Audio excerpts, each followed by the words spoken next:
opinions of our advertisers and management of Pacific Telestations Incorporated.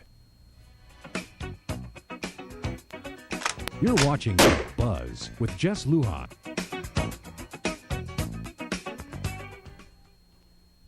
Good evening, Guam. I'm Jess Lujan. Welcome to this edition of The Buzz. Very exciting show tonight. I've been looking forward to having this beautiful woman in my show for, gosh, I think I'm going on 5 years now on this show. But tonight, I have the honor and pleasure of introducing the Queen of Chamorro music, Flora Baza Quan. Buenas. Buenas. Jess, and buenas to all of you that are listening. Hey, it's a pleasure. Queen of Chamorro music. ID. You know, and thank you actually for helping us celebrate our 60th anniversary. This actually last week, Friday.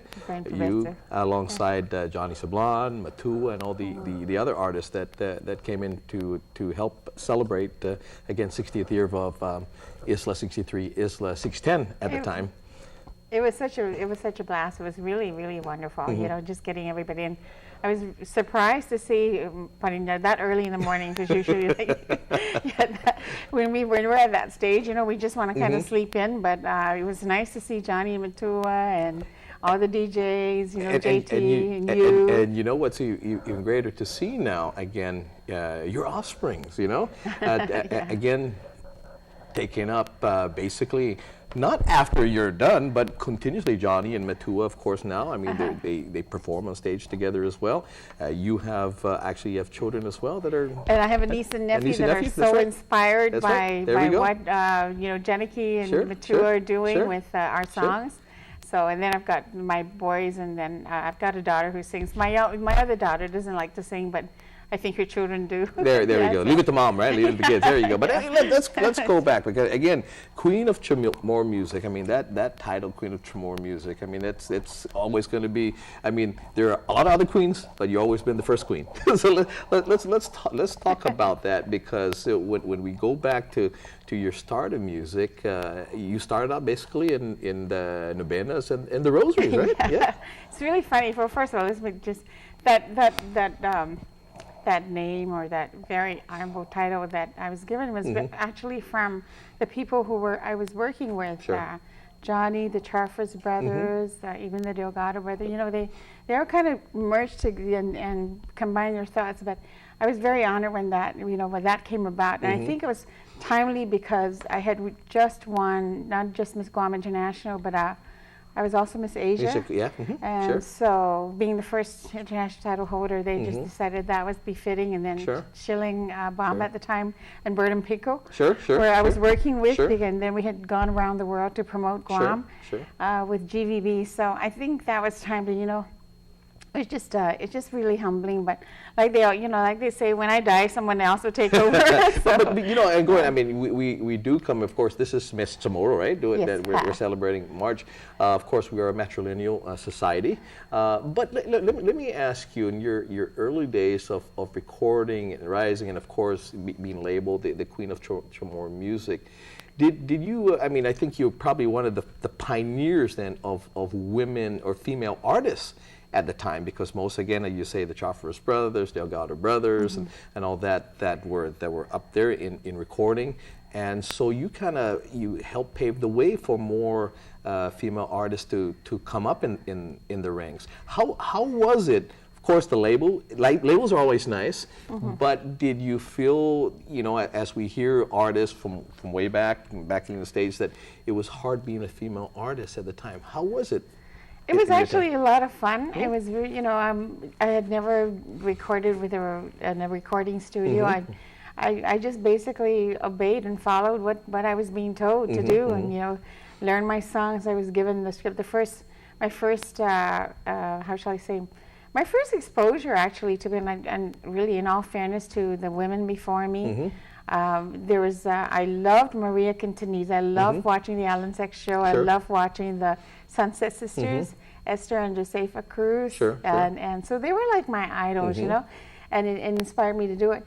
But in terms of like learning how to sing and following what I was, you know, encouraged to do, the first time that I recorded with Johnny Sablan was in the recording studio. I was given a couple of songs to learn, and based on my vocal range and you know, my talent. Sure, sure. The ability for the pianists at the time or the people that were handling. It was Mm-hmm. like, and it's so different because now everything's digital. You know, you've got MP3 players now. Sure. And during that time, we was actually having live bands in the studio, and you had to record for hours, sometimes to the wee hours of the morning, to get a soundtrack right. Mm-hmm. And you know, it's so different. Now, would you lay the 20 voice? years ago? Would you lay the voice later on? Yeah, really? you'd lay, and then the background vocals, and you know, I remember that I really loved. You know, people don't play my version of Ipotion from the Casamento album, but that's like one of my most favorite songs because I love the soundtrack on that, the pianist. Sure. And going back to your question, during those days, I mean, we didn't have the sophistication of laying the tracks and then just, you know, working with it digitally like we can do now. In those days, we had to come rehearse the numbers, go in and learn our part, you know, have background vocals and set it on a different track. So people like Tommy Bijado, Johnny, of course, in his little studio down in Ganya, then the Charfers brothers who recorded my first long playing. I really need to give them credit for taking the lead on that. It was Johnny that introduced me to recording, and then with his part of his Casamento, and then Terry Rojas was part of that too. She was another female artist. And then it was the Charfers brothers that introduced that long playing album. Now, you know, when going back in inspiration, I know, and I think and we'll talk about that a little later in regards to the beauty contest, of course, that you won, and in the talent part, you also sang some real famous songs as well, right? And even the Jet Plane is one of them that you sang. But who was your inspiration as far as songs? Because I know a lot of Chamorro music are country western inspired. Johnny Sablon was saying that was an inspiration to him as well, but rock and roll was his era of inspiration as well. Who inspired you? What artist, what type of music inspired you? Well, you know, it was really, in all fairness, I had my mother's youngest sister. Her name is Auntie Betty. She's South Island right now, but she used to play a lot of Everly Brothers, Skeeter Davis, you know, a lot of the country and western. And there was a song that I used to love to sing, End of the World, I think was the name of it, but it's a love song. And then Connie Francis was actually my inspiration. I loved her high vocal cords, and I loved the song she sang. And I actually won a talent contest where my mother was named Mother of the Year that year, and I also won the talent contest for that. And then as we got older, Aretha Franklin. I loved Aretha Franklin. And then I was part of a group called Judettes from Sinahanya. Yes. Right? And then the Judettes moved from Bishop Baumgartner, which is was now St. Jude, down to the Academy, and then we formed the Honor Choir.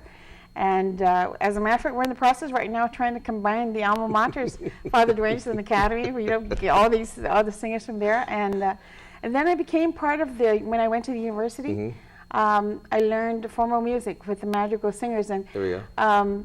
I actually starred in the first Chamorro opera called The White Lady of, and John MacDonald at the time, I think it was Professor MacDonald who did the score, and it was actually a Chamorro musical opera, and I starred in that as the White Lady and sang the chorus. And it's too bad. I hope that it's too bad that they haven't done anything like that again. But that was my introduction to formal training. Actually, next week I think we're going to be talking about Chamorro soap opera, so maybe we have a taste of that. We're going to take a quick break, but we'll come back. We'll talk more about your time on the stage, both as winning the title for Guam, as well as you being on the stage as an actor on stage. Okay. But we'll be right back. We'll pay some bills, okay? Jesus Be right back with the Queen of Chamorro music, Flora Baza Quan.